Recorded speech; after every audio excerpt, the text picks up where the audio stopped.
তোমার ইন্টারভিউ কেমন হলো তা তো বললে না হুমায়ুন? আমার দিক থেকে ভালোই হয়েছে, কেননা আমি একটা প্রশ্নের উত্তর দিইনি। কেন? উল্টাপাল্টা প্রশ্ন করছিল, উত্তর দেওয়ার প্রয়োজন মনে করিনি। ও, তাহলে স্কলারশিপটা আমি পাবো না, তাই ঠিক করেছি নিজের খরচেই পড়তে যাও। বলো কি? সে তো মেলা টাকার ব্যাপার। স্যার, হিমানিকে আপনি নিজের মেয়ের মতো মানুষ করেছেন, ওর জীবনটা সুখের হোক এটা তো আপনি নিশ্চয়ই চাইবেন। তাই আমার মুরব্বীরা বলছিলেন বিদেশে আমার পড়ার খরচটা তো আপনিই দিতে পারেন। হিমানির সঙ্গে আমার এঙ্গেজমেন্ট আপনি পাকা করে রেখেছেন, তেমন প্রয়োজন হলে বিয়েটা সেরেই না হয়। আচ্ছা আচ্ছা, ঠিক আছে, এ নিয়ে আমি তোমার বাবা মার সঙ্গে কথা বলবো। এসো।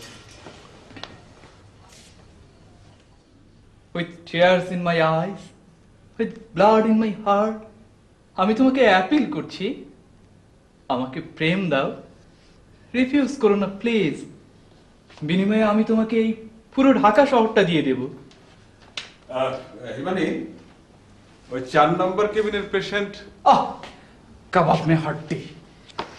এইসব লোকগুলোর কোনো সেন্স অফ লাভ নেই। ওকে হিমানি, পরে দেখা হবে ডার্লিং। ওরে কে আছিস, আমার হেলিকপ্টার রেডি কর।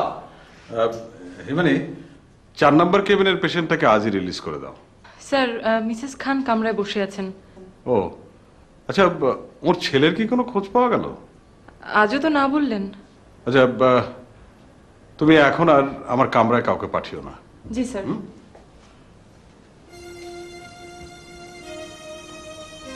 কথা হলো স্যারের সঙ্গে? আমার একার কথায় তো কাজ হবে না, তোমাকেও কিছু বলতে হবে। মানে? তোমার রুমে চলো, এসব কথা এখানে বলা যায় না। আপনি গিয়ে একটু বসুন, আমি হাতের কাজ সেরেই আসছি। চা দিতে বলি? আমি যখন তখন চা খাই না, হজমে গোলমাল হয়।